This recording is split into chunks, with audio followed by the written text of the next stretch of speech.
Hello and welcome to the Savera. In today's episode, we turn our attention to a conflict that has shaped the Middle East for decades, a cycle of violence between Israel and its neighbors, with Lebanon often caught in the middle. This conflict traces its roots back to 1978, when Israeli troops first invaded Lebanon in response to an attack carried out by the Palestinian Liberation Organization, or PLO, then based in Lebanon.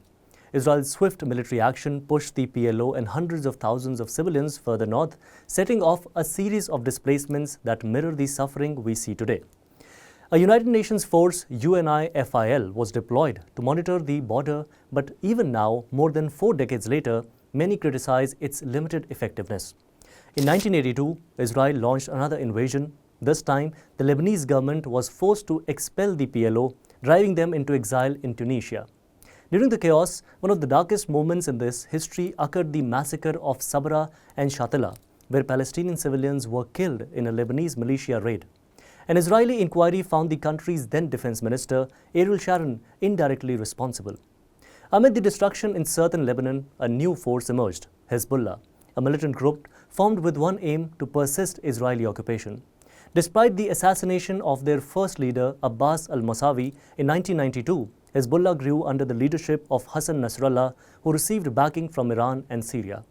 The group gained popularity in Lebanon, becoming a dominant force as the fractured Lebanese government failed to remove Israeli forces. In the year 2000, after nearly 2 decades of occupation, Israel withdrew from southern Lebanon, a moment Hezbollah hailed as their victory. But peace remained elusive.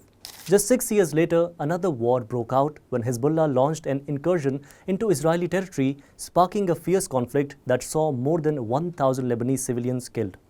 Despite Israel's superior military strength, Hezbollah emerged politically stronger, tightening its grip on Lebanon's political landscape.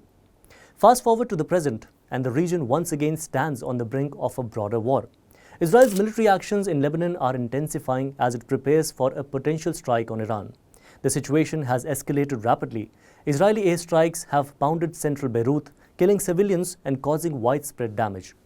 Hezbollah fighters are engaged in fierce combat with Israeli troops, and the conflict is spreading beyond Lebanon, with missile strikes from both Hezbollah and Iran-backed Houthi forces targeting Israel.